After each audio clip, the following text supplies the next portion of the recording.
invocation followed by our pledge. Most Heavenly Father, this is the day that you have made, and so we rejoice and we're glad in this day. And we thank you so much for the way that you have blessed this town and all the people in it.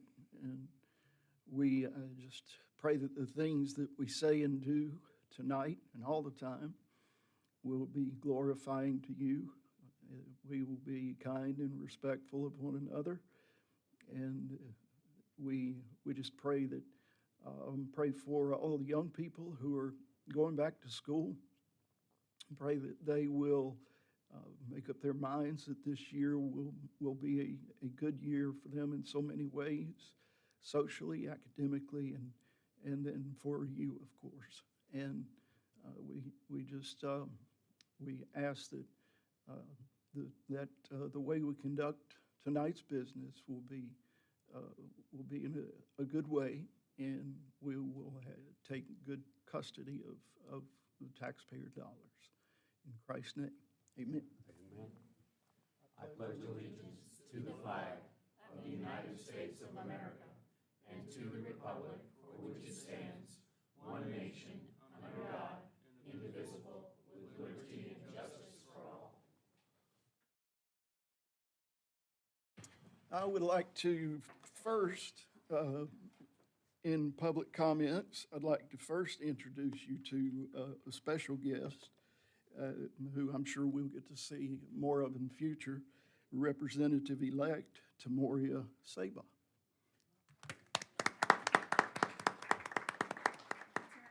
Turn to us. Yes. Hi, everyone. Thank you, Mayor Dial. Thank you to the council and everyone here this evening. My name is Tamoria McQueen Saba. One of the most important things that I can tell you about myself is that I've been a healthcare advocate and policy strategist for almost 15 years. And when I began this campaign, it really was about really looking at how to use healthcare as a framework for all of the issues that we face. And that was a little confusing to people at first, right? Because there's so many things. But I personally believe that healthcare is the key to so many issues. If we don't have good healthcare, we can't work. If we can't work, we obviously don't eat. And if we don't eat, we don't learn. It affects every part of our bodies, our environment, and everything else around us. So for my constituents, I want to tell you, it is an honor. It is my extreme honor to have come out successfully in this race and to represent you. I will represent you with dignity. I will be honest with you. I'll be transparent with you. But most importantly, I will be with you. My door is open.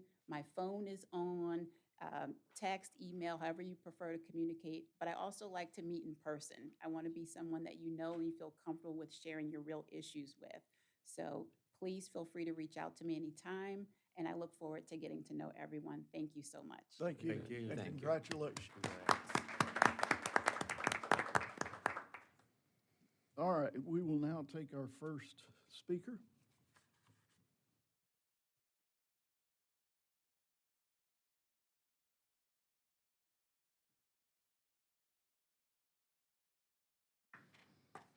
Good evening. Good evening. Thank you for letting me speak.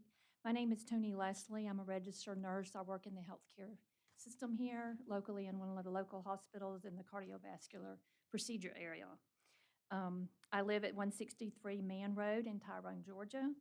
I've been coming to these town meetings for the last couple of months. I came to the meeting when Microsoft was here, and I have to say I get discouraged with each and every meeting that I come to. I've heard the citizens voice their comments and the concerns, and it seems to me that they're falling on deaf ears. At the July 16th meeting, there was an attempt to address the strict requirements for building. The town clerk listed many, but they were all regarding aesthetics of what the building would look like, the trees and the requirements and so forth. Our concerns are not with the aesthetics of the building. This is not your average industrial business. It is totally different. It was also mentioned at the last meeting about the watershed and how this has not kept other businesses from being built. Current data centers are showing that they do and will affect the water system. The evidence is showing that the closed-loop cooling system is a fallacy. It can pollute our water system and can affect our wells. There are reasons why there is a major outcry across this country where data centers have been built and are being built, many after the fact. There are a lot of ramifications that will come from this data center, the water demands and the high-pitched noise. Microsoft's new data center, Fairwater in Wisconsin, there is now a class action lawsuit. This just recently opened for the unreasonable and excessive noise within 1.5 miles of the center. It is being compared to a freight train, a jet engine that is constant, it does not stop. Have any of you researched the noises that are coming from these centers? Have any of you researched the EMF, the electromagnetic field pollution that will be emitted from the data centers, and how it affects the community, how it affects the livestock that is near the data center? Where is your concern for the public health risk associated with this data center? Do you care about protecting your residents and community? I have yet heard any true feedback regarding our deeply concerns for our community, our public health, and the well-being of this area. Thank you. Thank you.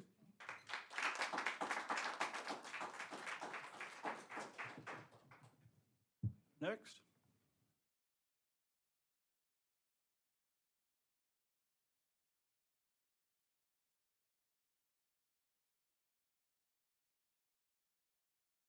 Good evening, council and staff. My name is Ellie Varela, and I live on Man Road.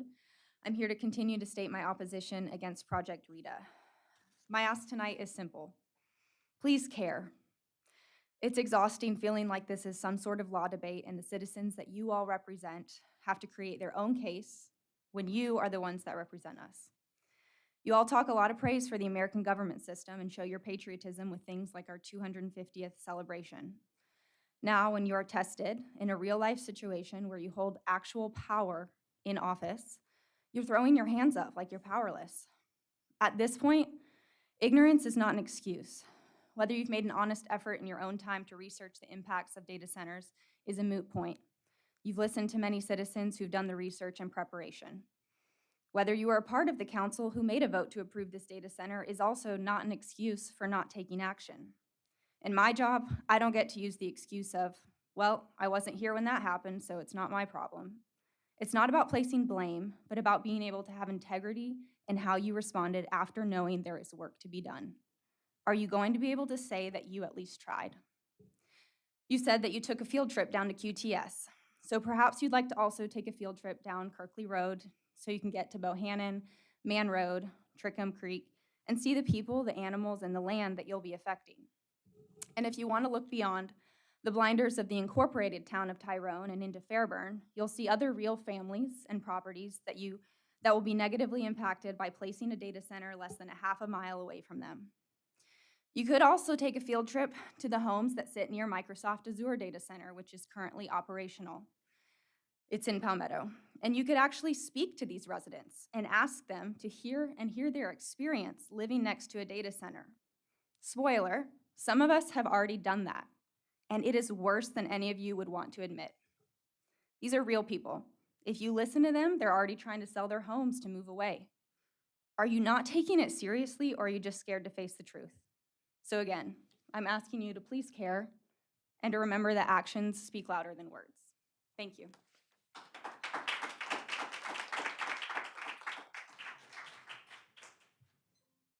Next.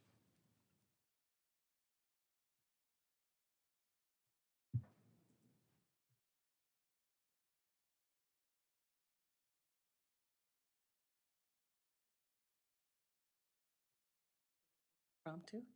Hello, Mayor and the council members. My name is Donna Wesley. I live on 730 Millbrook Village Drive in Tyrone. And I say I'm not against economic development. New business can bring investments here to Tyrone, but the growth should never be at the expense of the people who live here. I'm just asking for the board, the council, give us some safeguards. There's electricity, there's a lot of research, the water, the quality of life for us. We can have a data center, but if the quality of life for our residents are horrible, why do we want to live here if you're not going to protect us? council willing to put in some safeguards to make sure they do things that QTS did and just got a hand slap, to make sure we have a safe water supply, that our health is not affected, the light noise.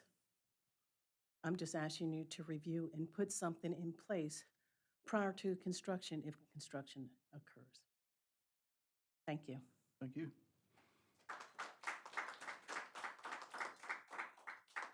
Next.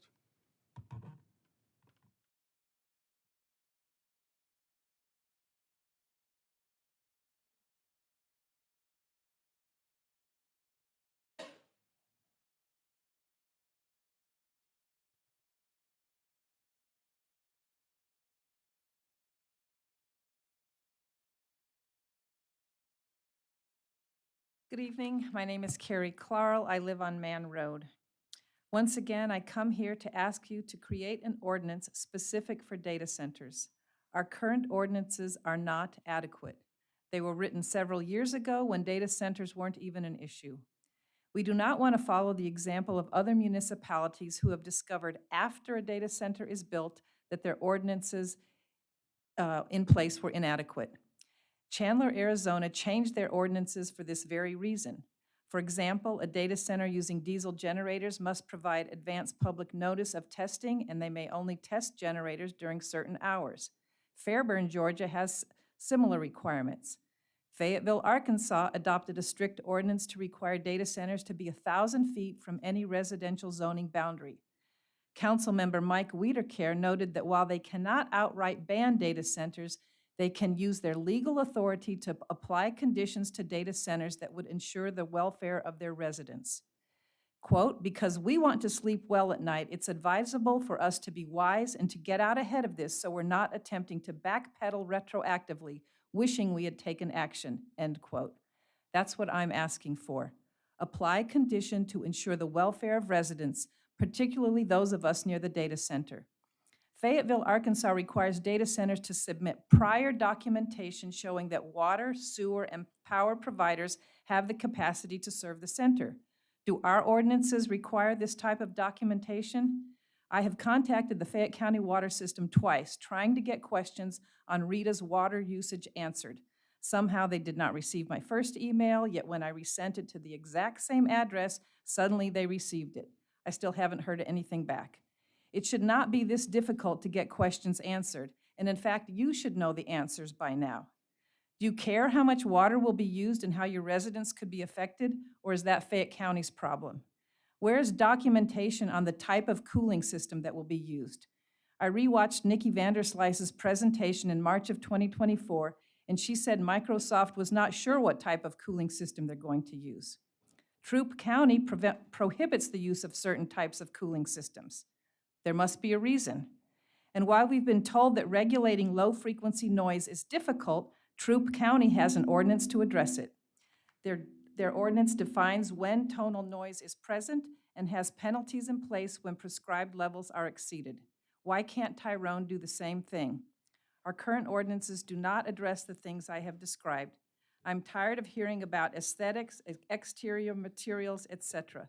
Those are the least of my concerns. I'm trying to protect my quality of life, my health, and my property values. Thank you.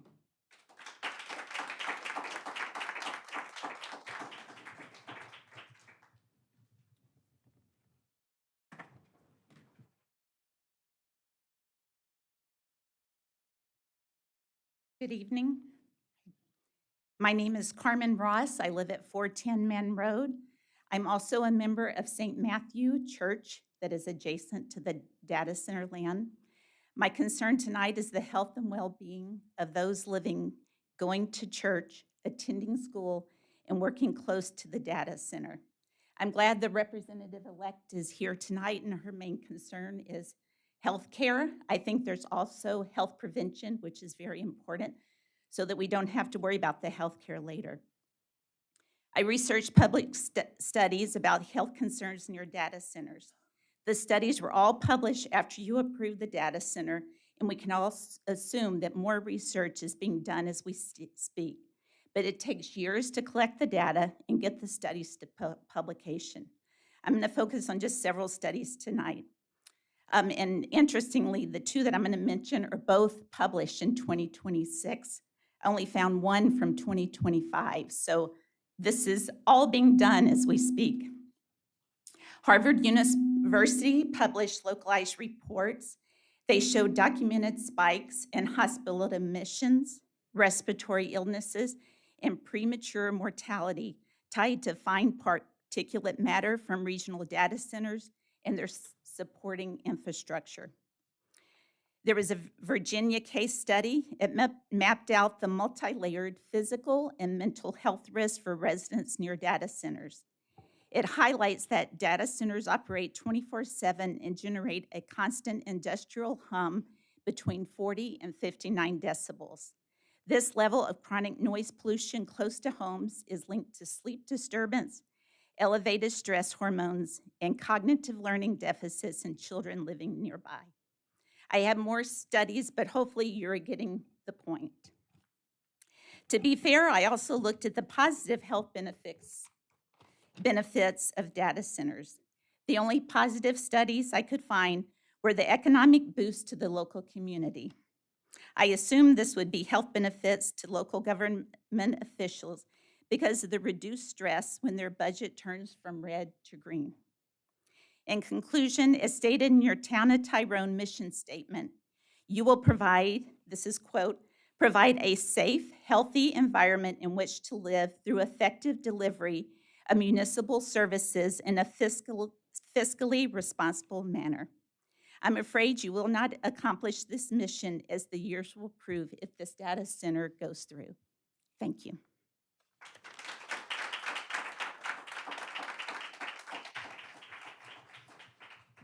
Next.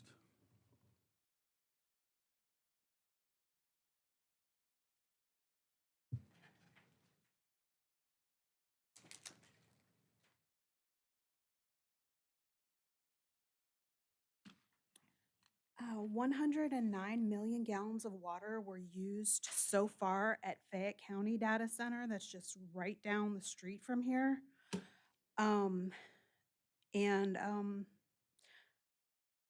I really appreciated that you prayed last time. I wasn't able to make it early enough to hear if you prayed this time, but Genesis 1:26 through 28 and Genesis 2:8 through 15 says God made us stewards over the earth and all the animals.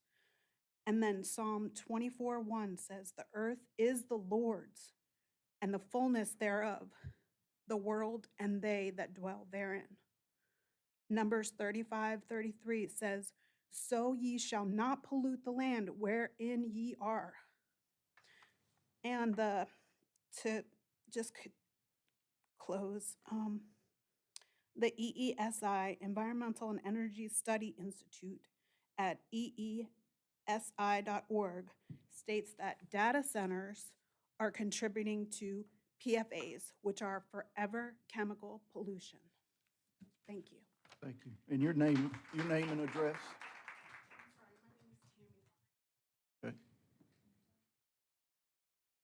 Got her address, Steve. Your address, ma'am, we have to have it on the form. Thank you.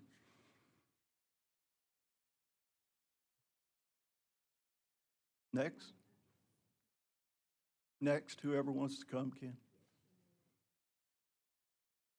All right, is there a motion to approve the agenda? So moved. Second. Any discussion? All in favor? Aye. Is there a motion to approve the consent agenda? So moved. Second. Any discussion? All in favor? Aye. Brandon? Thank you, sir. First item under new business is consideration to adopt an update to Section 2-138 of the Town's Code of Ordinances regarding the employee handbook. So a few meetings ago, you asked me to make an update to the handbook pertaining to our hiring practices.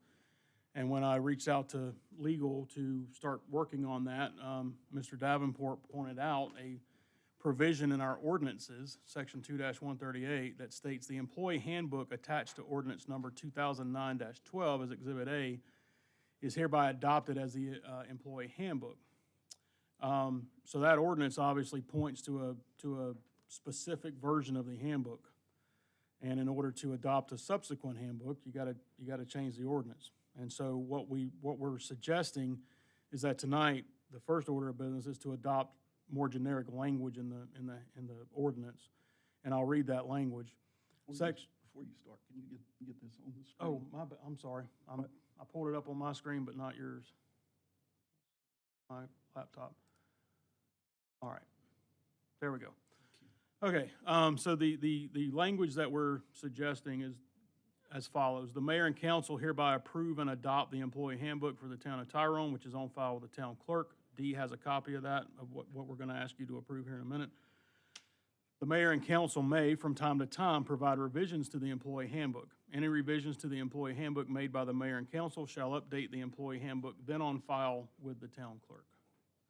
So that frees you up from having to adopt a new ordinance or an ordinance update every time you adopt a change to the handbook. That's all I have on that, unless you all have questions. All right. Any questions? All right. So this matter of housekeeping before we actually get to the handbook. Is there a question or a motion?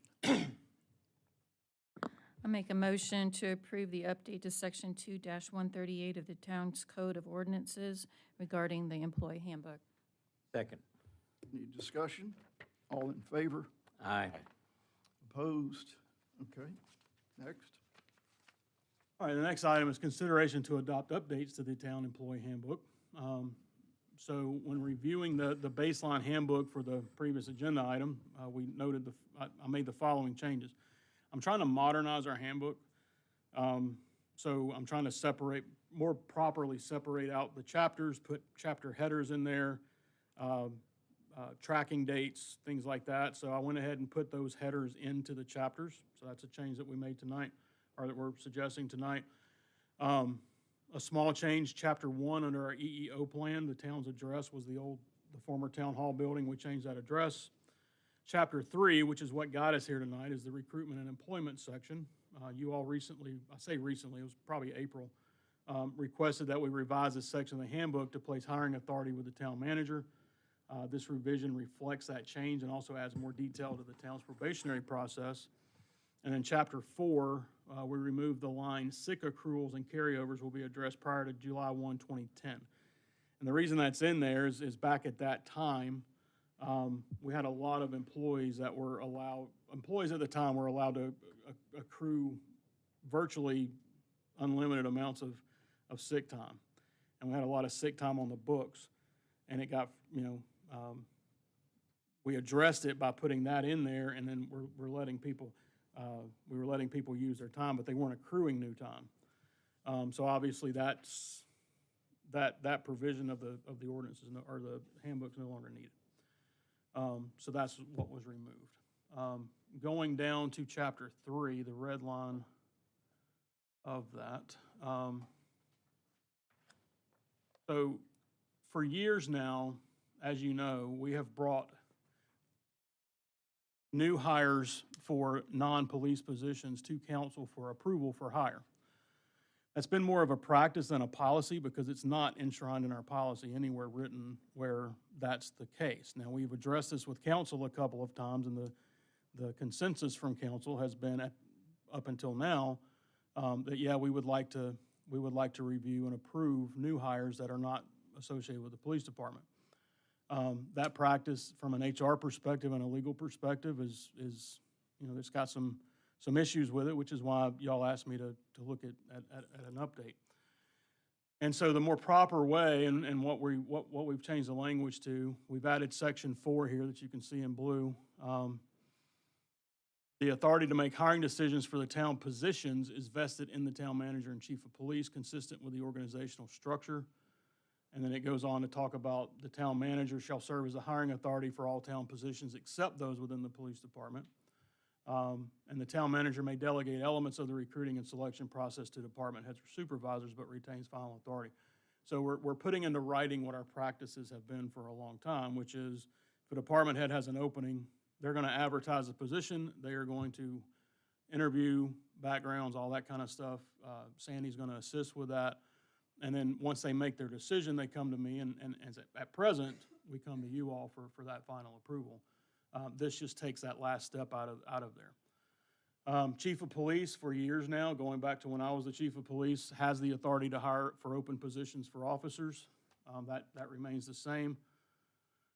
There's a statement in here, all hiring decisions shall be made in accordance with approved position authorization. So myself or the chief cannot create a new unfunded position without y'all's approval. It's only hiring for positions that are already approved and budgeted. And of course, the legal statement, no creation of employee rights. Nothing in this section shall be construed to create a contract of employment or alter the at-will employment status of town employees. So that's the beefiest change in the document that you have in front of you tonight. And that was consistent, like I said, with what council asked us to come back with back in April. Any questions for Brandon? Right, is there a motion? I make a motion that we approve the adopted wording for the town's handbook as written. Second. Any discussion? All in favor? Aye. Opposed? Okay. Philip?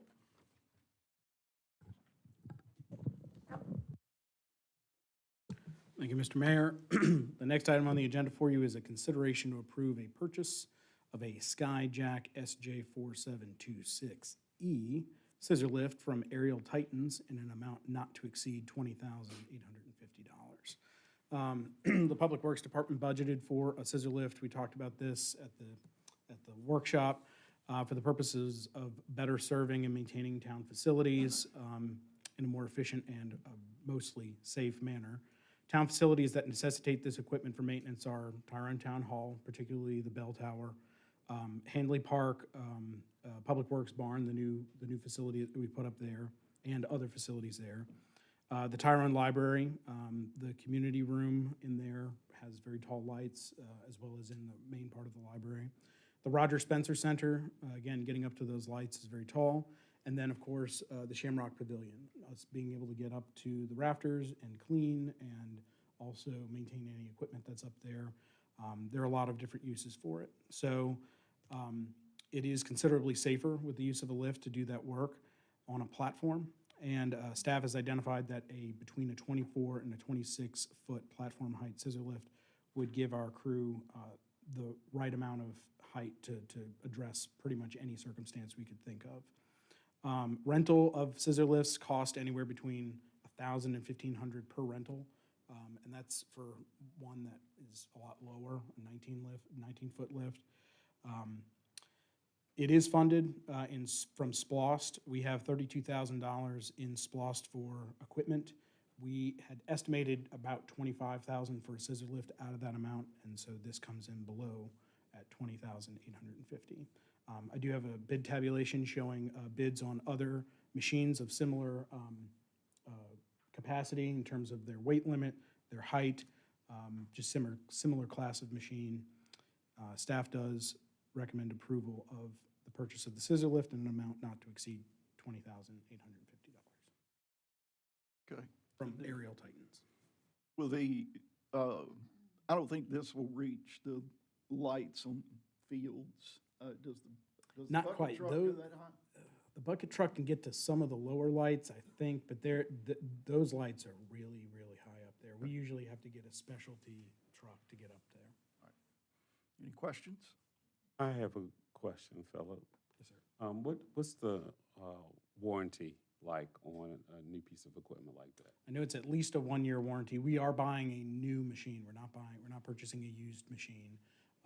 And then from a training perspective, that was another question that we were wondering about. And most of our guys have already been OSHA trained for aerial lifts, and anybody else that needs to be certified will be. But, Any other questions? All right, is there a motion? I make a motion that we approve the purchase of the Skyjack SJ4726E scissor lift from Aerial Titans in the amount not to exceed $20,850.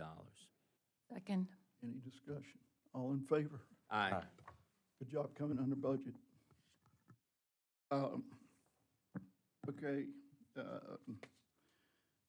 Next public comment period is, as before, it's your opportunity to speak to us, and I will bring to your attention that during staff comments, Philip will address some of the questions that have been presented to us in the past.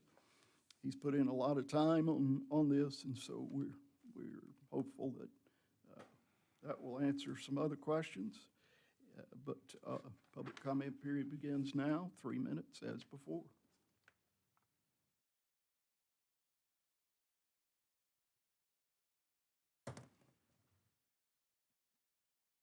Carrie Clarl, Man Road.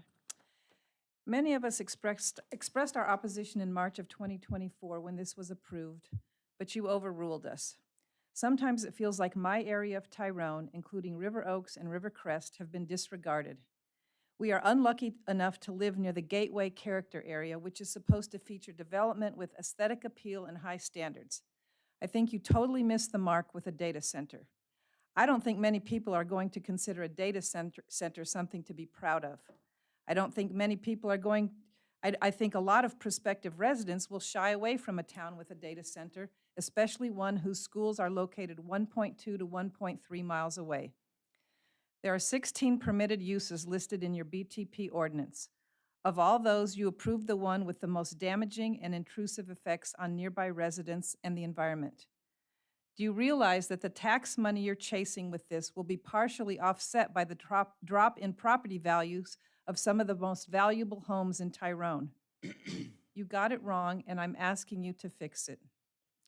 Yesterday, I stopped by a house located near a Microsoft data center. I wanted to ask what it's like to live close to a data center. I was a complete stranger to the homeowner, but he was cordial and willing to talk to me. He said that life near this data center is awful. He hears the buzzing of the cooling fans, and when the 17 generators are in use, the whole area smells like diesel fuel. He can smell the fuel inside his house. He cannot escape the smell. He said the generators are not just tested regularly, they are used frequently because there are issues with power. When the generators are started, it sounds like cannons firing. Microsoft tore down over 100 mature trees near his property line and then put up a 5.5-foot board fence and planted little stick trees as a means of sound mitigation. He said his property has been ruined because he gets runoff from the site, which then floods his entire front yard, and he has a large yard. Remember, this is the same good neighbor we've heard you and the FCDA commend.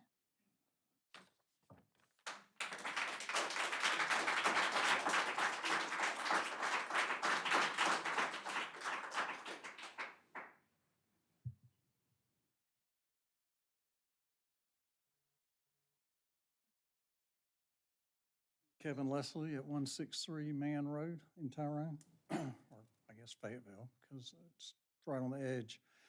Well, two things. One thing on the lift that y'all are getting, do you have a way to transport it? Do you have a proper trailer for it? That's something to think about because I've worked with those kinds of equipment quite a bit. So just wanted to mention that. And on the data center, that property I was talking about the last time I spoke still hadn't sold. It's in close proximity to the data center where the data center is going to be, and they still hadn't had any hits on it. Those properties around Man Road, they don't last. They sell quickly. This one's not, and I think that's pretty alarming for all of us. Thank you. Thank you.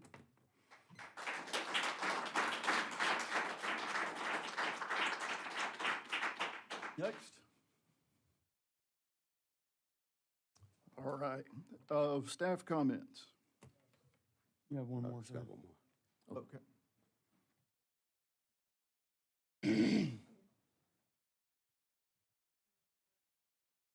I'll fill it out after. Chris Guerriero, 180 Calverton Lane. First of all, I want to thank you all for your service and what you do. All right, 99% of the time, we're very happy and pleased with what you all do. However, with this data center, it's the 1%. Okay? Great job on the handbook. As I heard, 4 months to do the great work you did. Outstanding. Thank you. I'd like to see the council task whoever to write the health and ordinances updates to stop a data center. Because if we can update a handbook like we all did, what do we got to do to get those things rolling? I don't know what it is, I don't know what it takes, but that's my ask and request. What do we task people to do to start writing these ordinances? And how can we help you write them? Because we're offering to help get those going. The second thing is we probably got a great attorney here, okay? Don't know you, sir, never met you before, but how do you task him to stop the data center? Okay? He should be on our side to stop it. And so I'd ask you all to task him with coming back with how do we stop it? Because I think these are asks of the group of what we're asking you all to serve us and help us with. And we'd love to help, and we'd love to help you, okay? We'll even pay you if we have to. I will, okay? Because seriously, this is a serious concern of ours. And I really would like your help, involvement on this. Philip, I look forward to what you're going to say because Father Valerie personally asked me to come to attend. He was expecting a presentation on the data centers today, so I hope that will come in your section there because he's very concerned as well. He couldn't make it tonight, but asked me to attend on his behalf. So thank you for all you do and look forward to hearing from what we can do on ordinances, health ordinances. Representative, I'm glad you're here for those. And also, how can our attorney help us stop these data centers? Thank you. Thank you. Appreciate it.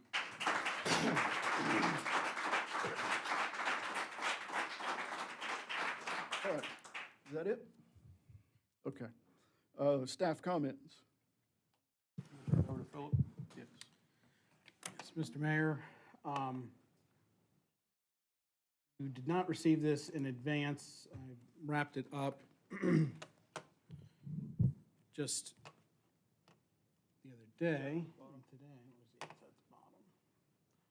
I'm going to show you I'm not going to go through this particular spreadsheet here. I'm going to go through a presentation that summarizes this, but you task staff with doing research on the town's ordinance as compared to other data center ordinances, particularly in Georgia. And so there are a lot of resources that are available, but there was a lot of more in-depth research that needed to be done. Staff put together this comparative ordinance matrix that talks about every kind of ordinance that we've found in most Georgia municipalities that have strong data center ordinances, the town's ordinance and how it compares and what our coverage is. So I'm going to kind of go through that very briefly here because there's a lot in this. So again, in terms of what is available to us to take a look at, comparison benchmarks and what resources are available to us, the Georgia Tech Epicenter database is something that a lot of us urban planners have been aware of for a while in terms of tracking different data center ordinances, not just in Georgia, but across the nation. And so that was kind of a starting point. The University of Virginia has another very similar database and that they track.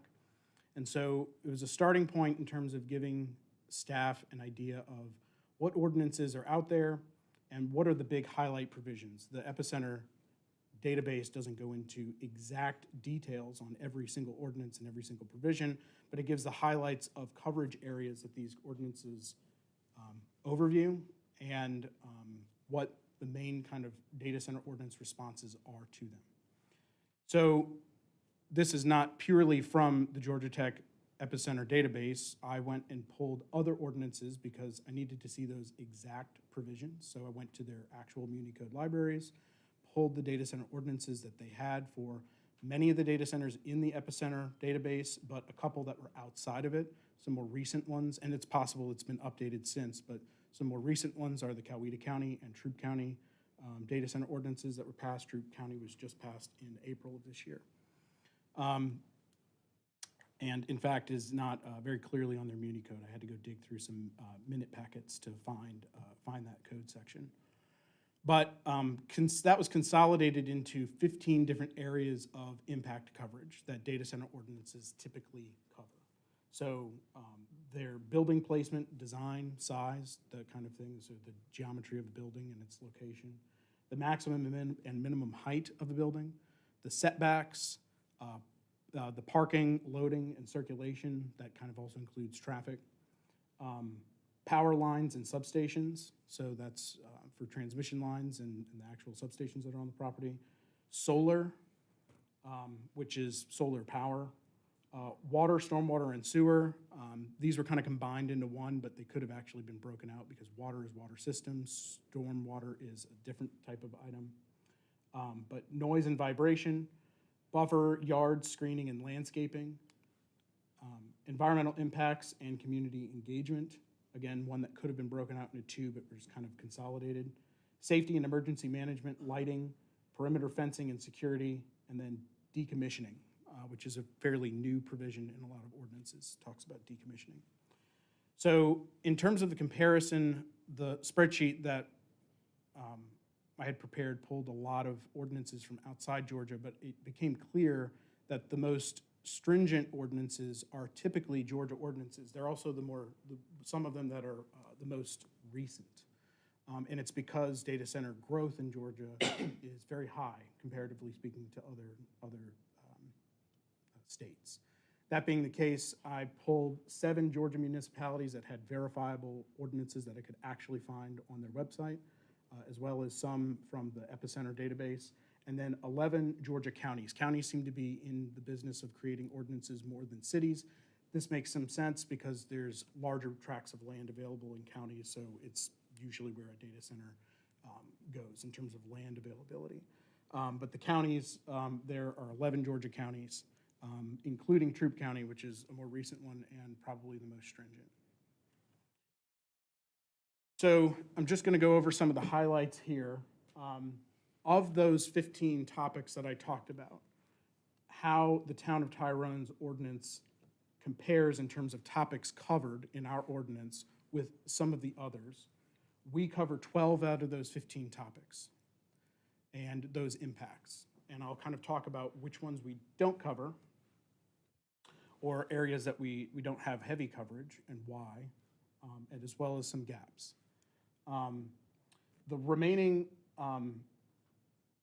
different jurisdictions that are located on this list, there are only 2 other jurisdictions that cover more topics in the Town of Tyrone in terms of the comparison of lists that I found. Not every data center ordinance anywhere in the country, just noted from those 7 municipalities and 11 counties. So Coweta County covers 13 of those topics. Paulding County covers 12. We're tied with Paulding County. And Troup County covers all 15. So Troup County is, by and large, the most restrictive and comprehensive data center ordinance that's out there. So again, there's more summary of coverage. This compares all of those 15 on the left, and I know it's hard to see. I'm going to publish this presentation. It will be published along with the full matrix that that I have. But the impact and restriction area, those 15 topics on the left, the Georgia jurisdictions that cover those topics, so how many jurisdictions have that in their ordinance. Whether the next column is Tyrone more restrictive in that area to how many cities. So as an example, building placement, design, and size, Tyrone is more restrictive than 14 out of the 15, or 14 out of the 17 municipalities between counties and, or 18 between counties and cities. Whether we have a comparable ordinance, which is basically ours is on par, it's not necessarily more restrictive or less restrictive, and then which ones are where we have less restrictive ordinances. And so I'm going to kind of go into each one, and I'm going to try and briefly cover this. So building placement and design, this is one of the first. Out of the ordinances that are present there, and of course this has to do with some of the aesthetic items, but it's one of those categories. Tyrone is more restrictive than 14 ordinances that have these provisions. It is comparable overall with 1, which is Troup County, and then Atlanta I put an A because they actually have very different provision for data center ordinances.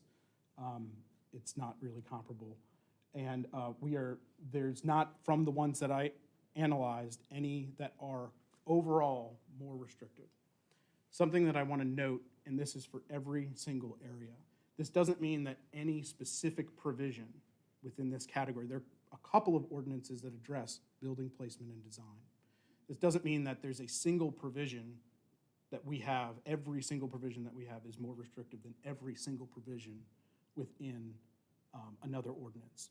As an example, for building placement and design, the exterior facade percentage. Ours is 35% Class A material. There is another ordinance, I believe it may even be Fairburn, that requires 75% Class A material. That being the case, we have other ordinances that are in place, like Fairburn does not limit the overall size of a data center. We do. There are other types of architectural elements that we do require. We have higher landscaping standards in some areas. So when you compare them in context and we add all of our ordinances up, that's how we make a determination as to whether collectively within this category and the ordinances that are within this category, whether or not our ordinance is more, less restrictive or comparable, pretty equal. So again, for building placement and design, we have a 50% impervious surface cap, so they cannot pave more than 50% of the site. That's one of the most restrictive. There are a couple that share a 50% coverage cap, but many of them push into 70 or 80% of allowable impervious surface coverage. So it's just an example. I'm not going through every single ordinance in this slide, but the matrix does show that. Maximum and minimum height. We are more restrictive than 10 that have provisions for height out of that list. There is not a jurisdiction that I found that has a more restrictive height limitation than the town of Tyrone for data centers. This, again, also goes for any use within the BTP. So we have a 35-foot height restriction. You can go up to 50 if you increase your berms and setbacks or buffers. For setbacks, we are more restrictive than 7 of those jurisdictions that have setback provisions in there. We are comparable to 6, and we are not less restrictive, or there's not a jurisdiction out there that is more restrictive than us. Again, you'll see specific ordinance provisions. There are some that say they can't be located within 1,000 feet of a particular house. In tandem with our land use plan, we have that type of restriction in terms of separation from Tyrone properties, because we have a land use plan that dictates where this zoning can exist in the first place. So it's not an explicit ordinance that has a 1,000-foot limit. It is the land use plan that limits where the zoning can even happen in the first place. And so those things are kind of taken into consideration because there are a couple of different ways to address it. Parking, loading, and circulation. This one did not have a very good comparison because it's whether you're more or less restrictive. The town's approach to parking is that we don't want more impervious surface. We don't want more runoff from the data center development. So we have a very low parking requirement, mostly because we don't want them to contribute to more runoff. And so whether it's more restrictive to have more parking, sometimes that's looked as more restrictive, sometimes it's a permissive thing, but it comes with other impacts. We are very comparable and a little bit more restrictive when it comes to traffic.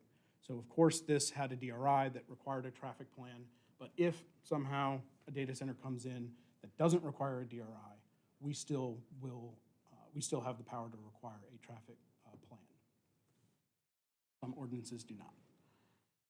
Regarding power, so this is an area where we're going to score low comparatively speaking, and the reason for that is because we don't offer power. But we are comparable to a couple of other jurisdictions within that list. Others are more restrictive. So we do require, as with a lot of our peer jurisdictions, we do require letters of serviceability for all utilities, not just power. So we're going to have to get a letter from Georgia Power or EMC, whoever serves it. We're going to have to get a letter from the Fayette County Water System. The DRI process actually got a hold of those things on the front end. We're going to require them again when they get to the site plan development process because there's a potential for some fluctuations there. So we do require those items, which makes us comparable with other jurisdictions. I have a quick question. Can you explain a letter of serviceability and like what that actually means in kind of like layman's terms? That means that the developer has provided their usage for whatever that utility is. If it's power, they're saying how many megawatts they're going to use. They're going to give that power utility all the information that that power utility needs to be able to come back and stipulate, yes, we can serve your development. We as the town absolutely require that before any kind of construction. Because this went through a DRI, that was also a requirement of ARC at least to be able to receive that letter as well. And we do that for water. We're going to do that for sewer. We do control sewer, so we would be the ones writing that letter and making that assessment. But that happens for water as well. Okay, thank you. Yeah. As well as natural gas, if they're going to use natural gas. So any and all utilities.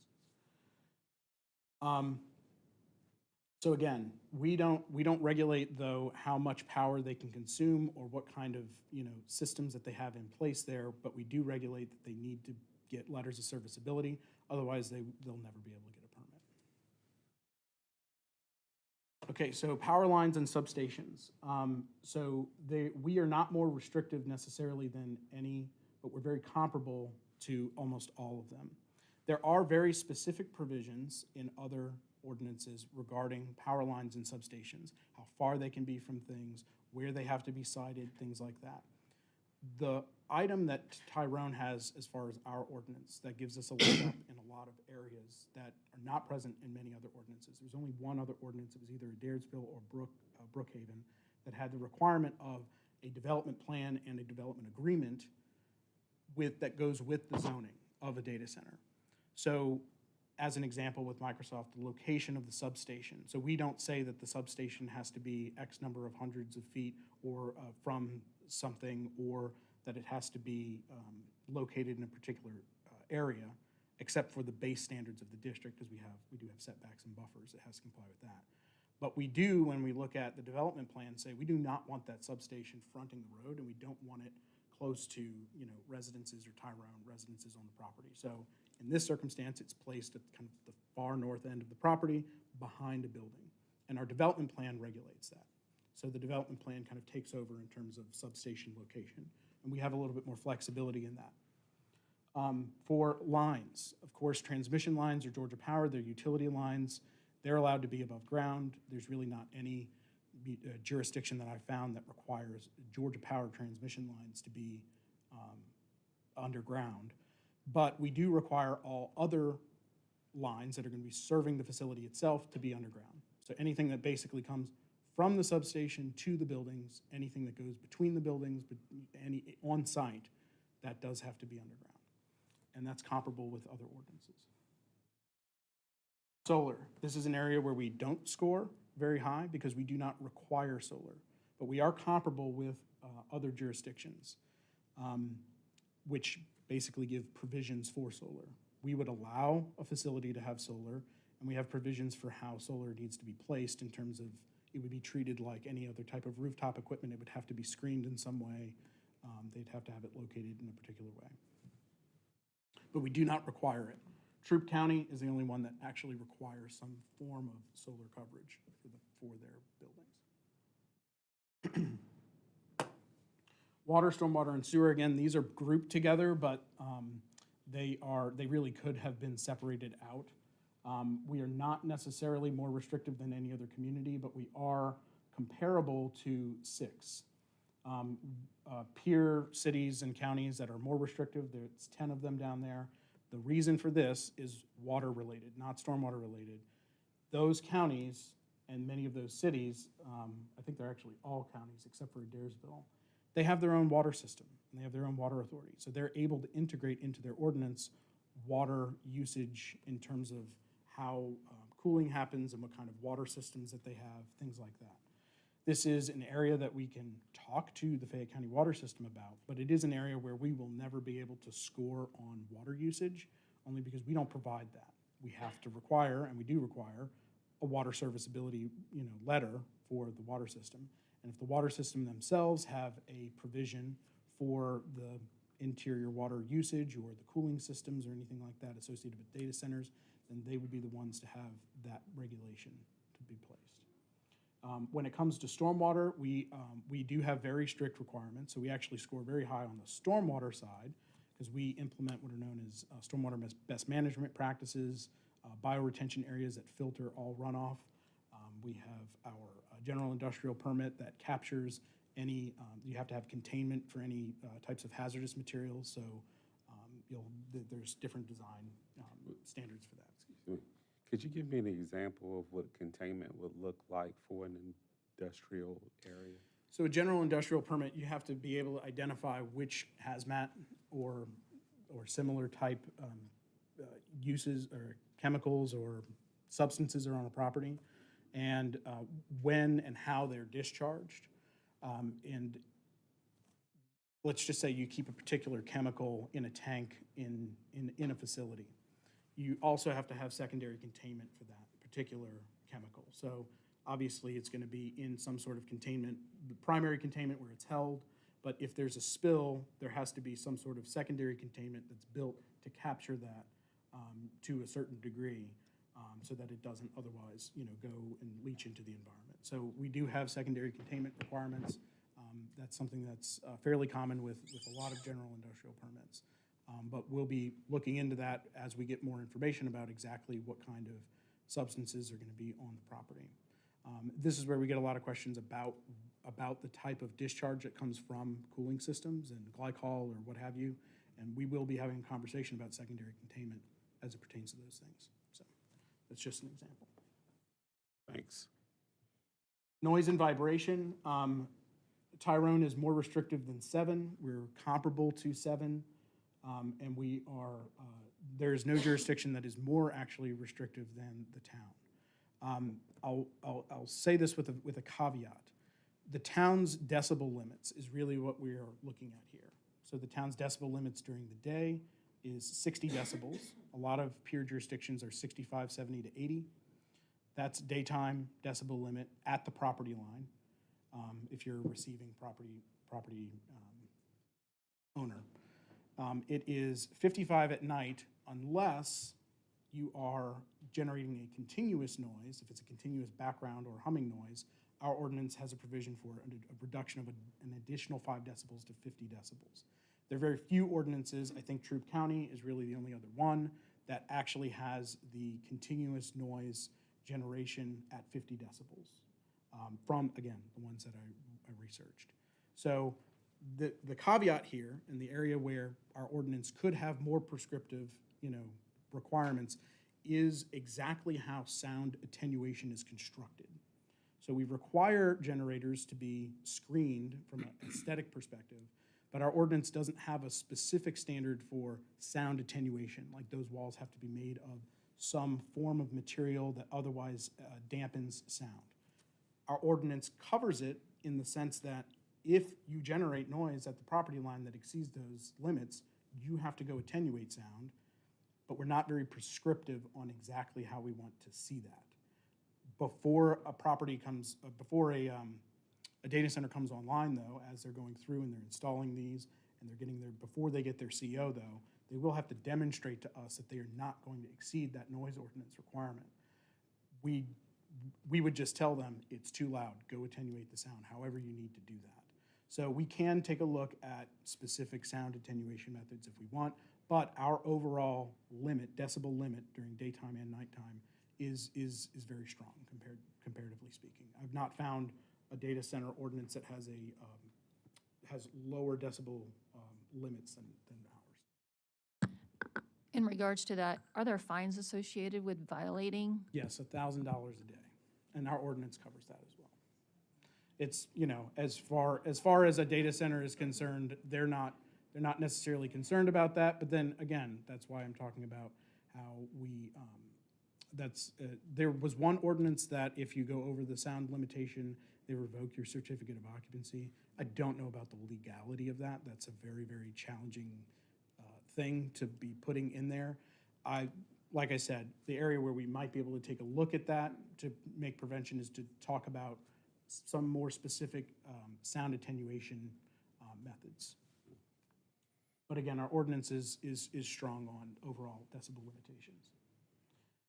Buffer yards and screening, we are more restrictive than 8 in the matrix. We are comparable to another 8, so that's all of them.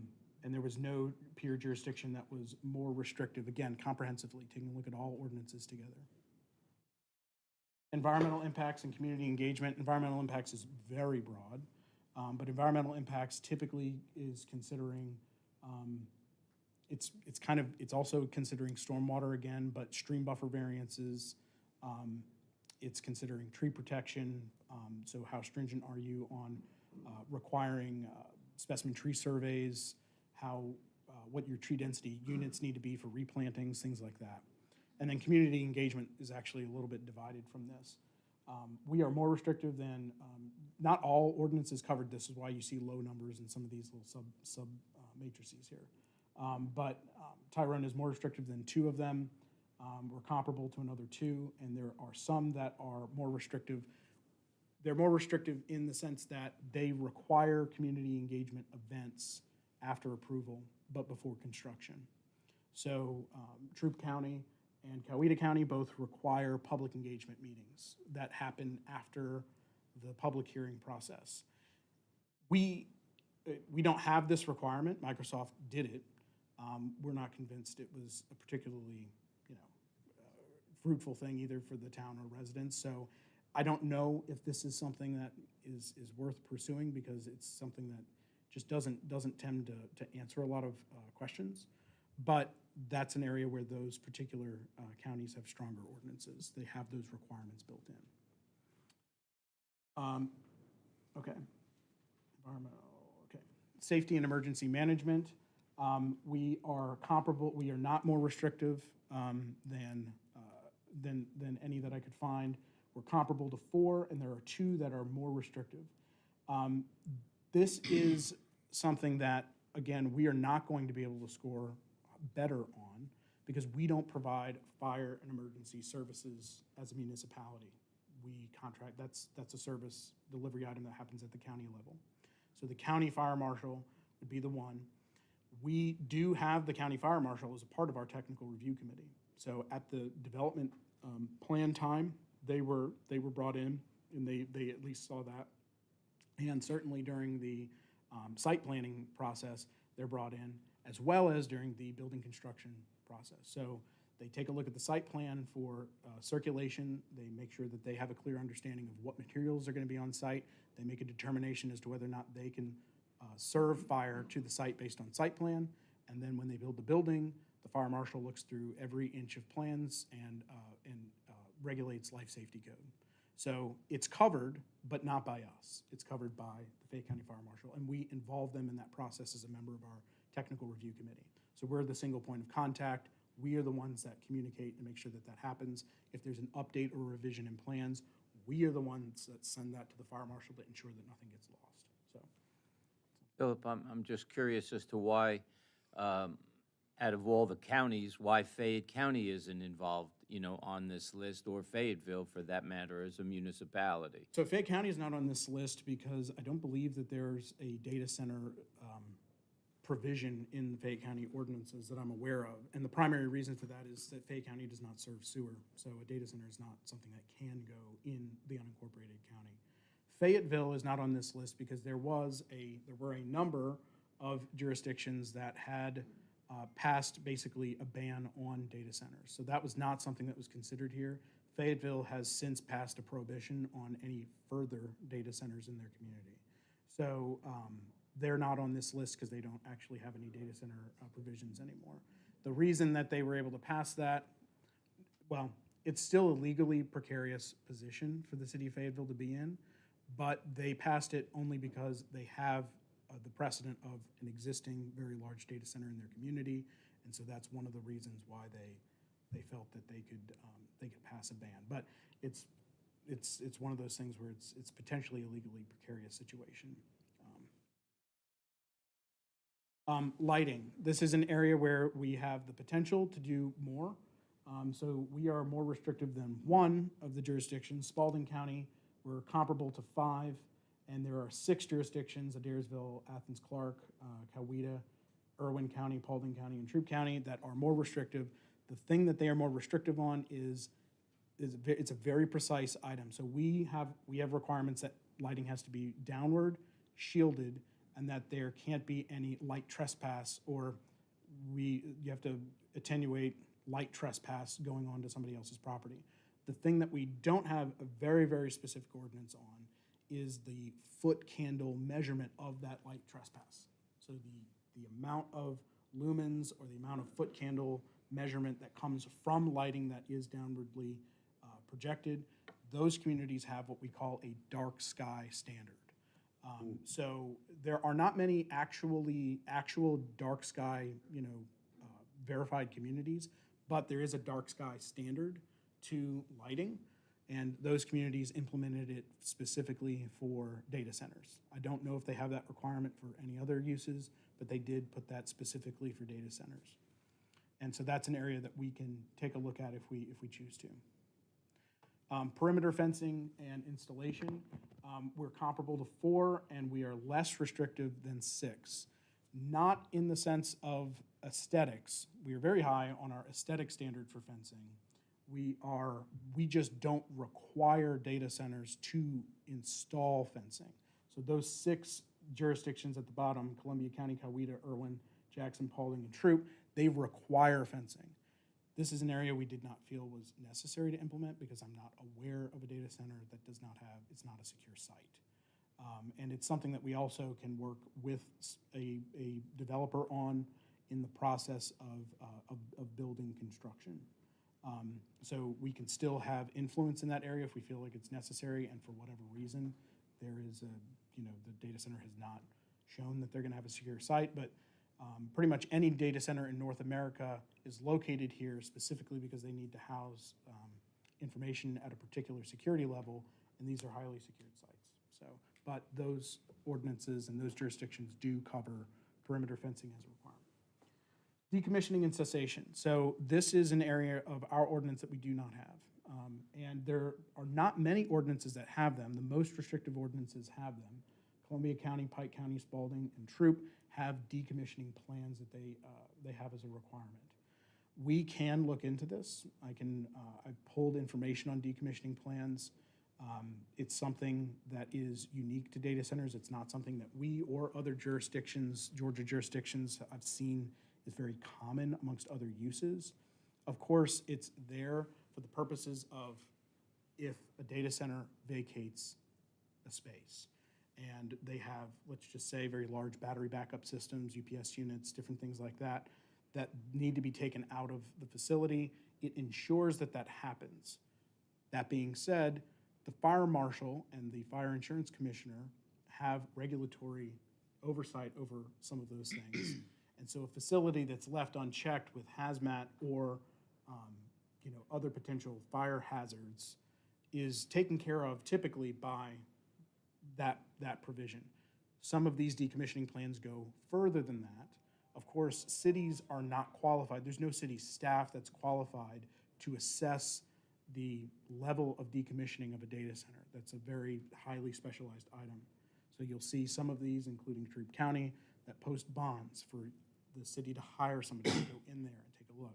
The problem is you have to call on the bond. Calling on a bond is a huge act. And it's one of those things where it's very complicated to take a look at that, but it is something that we don't cover and something that we can take a look at. I'll note that for every single one of these areas that we have potentially, some extra provision that we can put in, I don't, as staff, recommend that they be specifically targeted to data centers. Our ordinance is targeted to BTP and industrial. And for a lot of these items, I would suggest there's not, I just can't imagine that if we wanted to put sound attenuation standards in place for generators, that we would only want that to apply to data centers. We would likely user that has generators that might be near a property line. So every single one of these provisions is something that if you direct staff to take action, which I'm not asking for tonight, in terms of pursuing an ordinance or putting together language, My recommendation is that those standards either go directly into the BTP district or they go into the overlay district for Highway 74 that would otherwise cover everything along Highway 74. Because those types of standards, and where we have a lower standard, would be that would be applied to all of those developments. Again, we still, comparatively speaking, we cover a very large number of the items, the areas of coverage, and we do still have a pretty strict ordinance compared to most other Georgia jurisdictions that I was able to find very solid language on. So I have that available. I'll make this presentation available. I'll make the spreadsheet available. It's really just a further deep dive into some of the other resources that are out there, like the Georgia Tech database, the Virginia Tech database, and it's very heavily concentrated on Georgia municipalities, because that's where we have the most case law example and the best to go off of.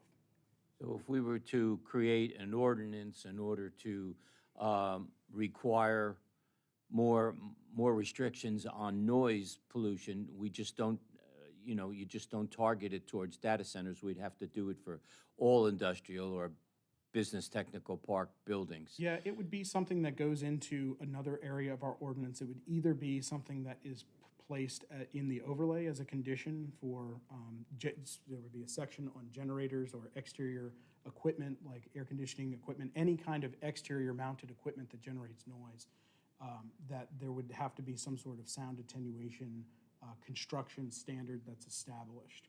And many of these ordinances provide a pretty decent example for that. So we can go off of this matrix to take a look at things like that. But again, our ordinance, at the receiving end, our ordinance is comparable, if not more restrictive than most out there. So our decibel limitations are set well, comparatively speaking. It's just the construction, sound attenuation, how we want to make them do that is something that we don't have a whole lot of specific prescriptive ordinances on. But if we were to do that, would be just for new construction going forward? We couldn't use it on anything that's already in place at that point? I don't want to overstep, and Dennis can step in here. There are potentially some of these types of provisions that could still apply to Microsoft, like lighting that below a certain amount. They've not presented their lighting plan yet. They've not presented their site plan yet.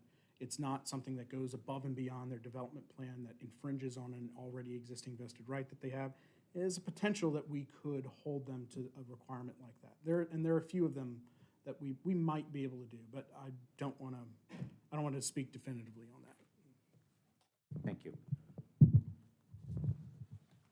Councilmember Campbell, Mayor Pro Tem Campbell, the issue of noise attenuation is relatable to health and safety, health and public safety. If there is a health and safety issue that the sound level should be lowered, it would not just be to future development, it would be to all development, because that's not something you grandfather in. Okay. Grandfathering really applies to things that are dimensional requirements like setbacks and things of that nature. Something that's health related would not be grandfathered. Very good. Thank you.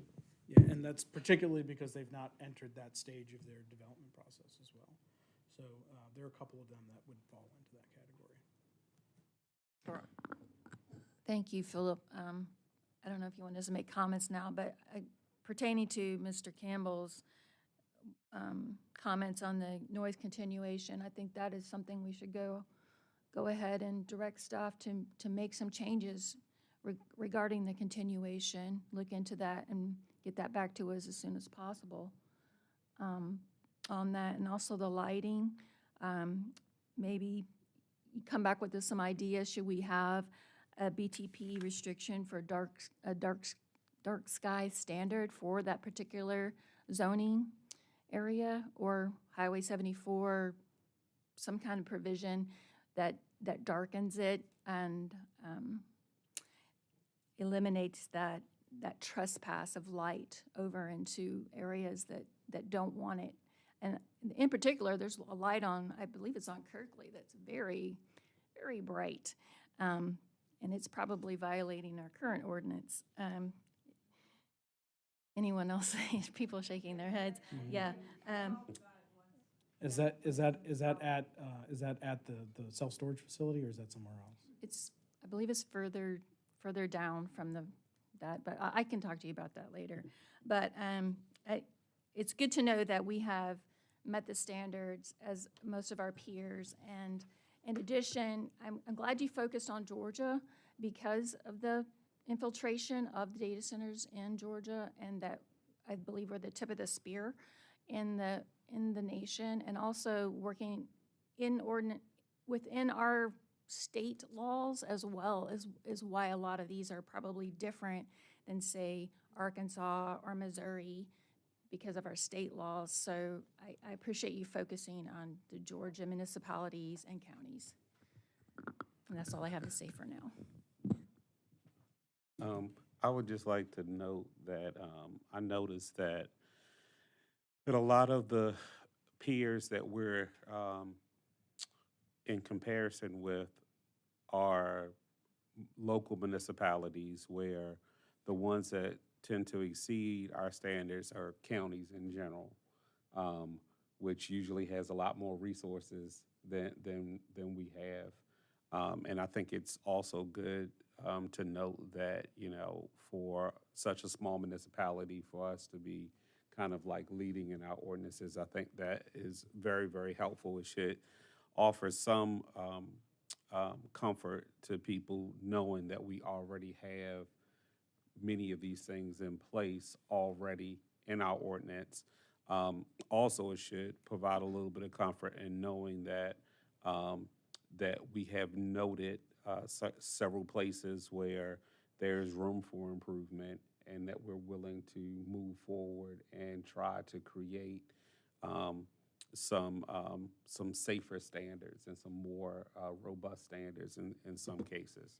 So I just want to thank you for your time, because I know that you're a one-person department on this a lot of times, and I just appreciate the effort, especially since we know you have a lot on your plate coming up here, getting us ready for a comp plan. So thank you for that time, thank you for the energy, and thank you for the report. I'll note that, again, there are a couple of ways to skin a cat. Any individual provision that we have, there's some in other jurisdictions that have individual provisions that are higher. They're looked at collectively in terms of addressing a particular impact and category. And it's not to say that the provisions that we exceed other jurisdictions on or are comparable to other jurisdictions on also can't be increased. There can be other things that are increased there. It's just meant to show you an analysis of where we're comparable, where we're more restrictive, and where we are potentially less restrictive. And so I'll let, when I publish that spreadsheet, you take a look at that and dive into any areas that you want to direct staff to pursue. All right. Any other questions or comments for Philip? Other staff comments? I have a couple quick things. Number one, I want to recognize Mitch Bowman. He, for the last, 2 cycles now, he's brought he's coordinated and organized a staff-wide CPR training. We did it a couple years ago. Everybody's due for recert, and he's coordinated for everybody to do that over the next 2 Tuesdays. For our staff, we budgeted for it this year. So I just want to recognize him for taking that on. He is our designated, I forget the exact terminology for it. It's a kind of an additional hat that he wears, like all of us do, but our safety coordinator through our GMA insurance program, GERMA. And as part of that, his participation in that, he's had a lot of training, and he also has to coordinate with our, they have a grant program that we get safety equipment for. He has to provide for certain trainings and things like that. And he's taken that on for a few years now, and he's done a great job with it. So I just want to give him a shout out on that. And then the last thing is a reminder that registration for Tyrone 101 closes August 12th. The classes are Tuesday nights from September 8th through October 27th in this room at 6 p.m. We'll go 2.5 to 3 hours, however long it takes. So sometimes, some nights are longer because you have more questions and participation than others. It's a, Tyrone 101, if you're not familiar, is it's kind of a citizens academy. It helps to answer the questions of what I do for a living, what, or on a day-to-day, what Philip does, what council members' roles are. It answers questions like why we probably can't ban certain types of operations. Philip does a really good job in the planning and zoning part of that, talking about, because planning and zoning and development's a very nuanced and very intricate measure. It's one of the most important actions of government, I think. And Philip does a great job in that. So if you're a Tyrone resident and you want to learn more about things like that, learn more about our police department, learn more about our leisure services, how we do budgeting, those types of things. We've done it for a couple of years now. Got some great feedback from it. So sign up at by August 12th, and we'll get you in there. We'll look forward to having y'all. Other staff comments? Council comments? I would just like, Mr. Davenport, if you would, it's kind of on the fly, but to address why we would prefer not to have data center specific ordinances and how that might come back to bite us legally.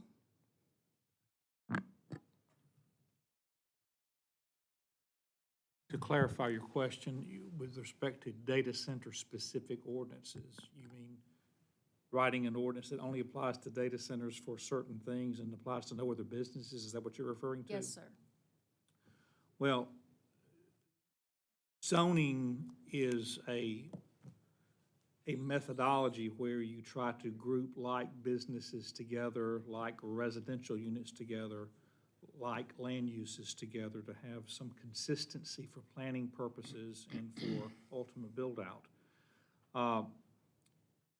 To highlight one business as its own zoning district, some would argue would be discriminatory for the simple reason that they have similar characteristics to other businesses, so it only makes good and logical sense with respect to the groupings to find the businesses that are as similar to this use as, other businesses in your town.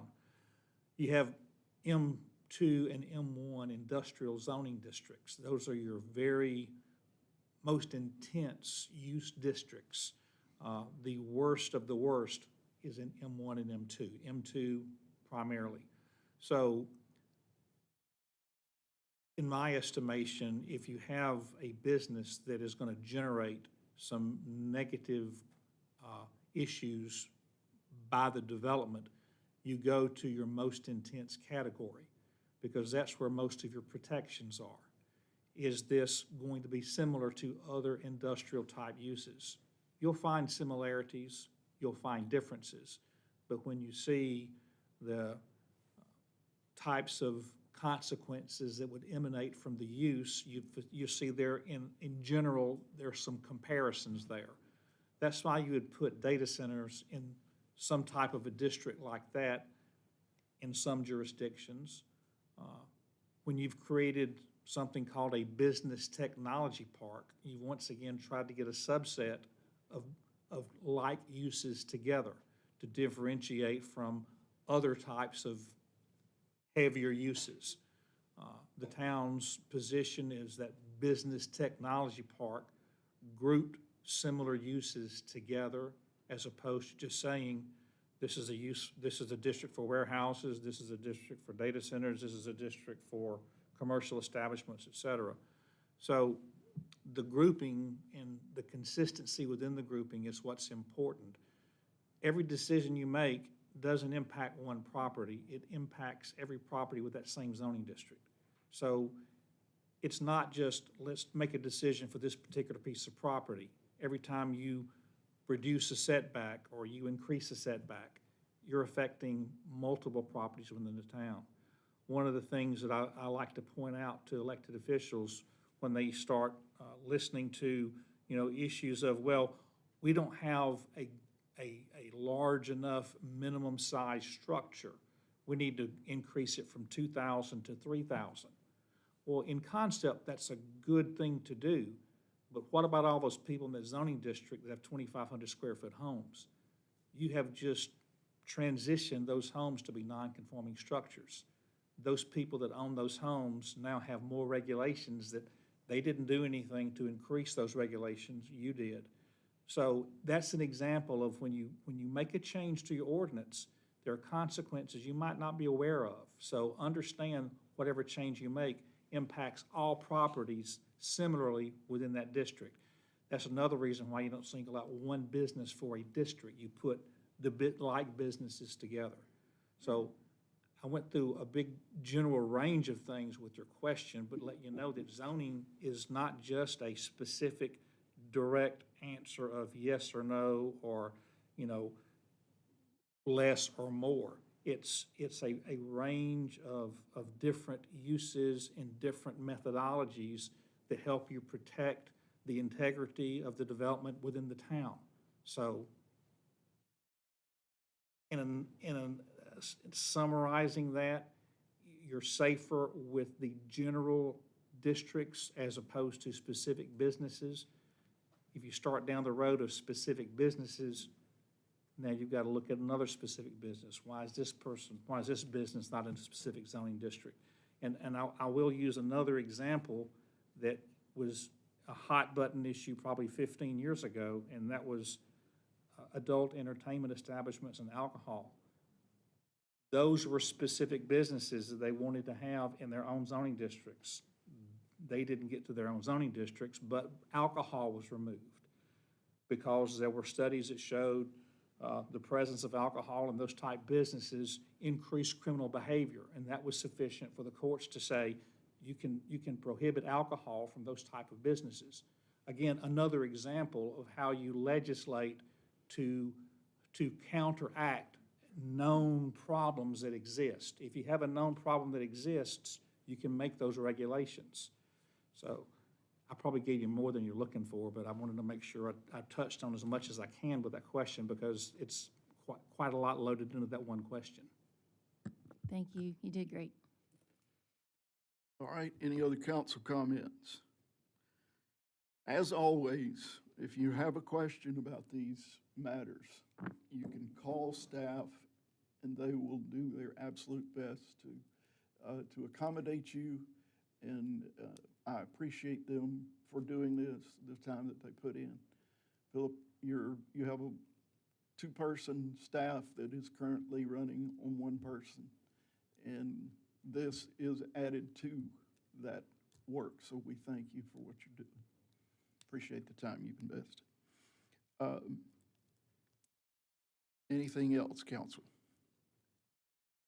All right, we have, what would you say, 10 minutes for executive session? Two items of executive session, one for threatened litigation and one to review your executive session minutes from July 16th, 2026. All right. Is there a motion to move to executive session? So moved. Second.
Hey, you ready?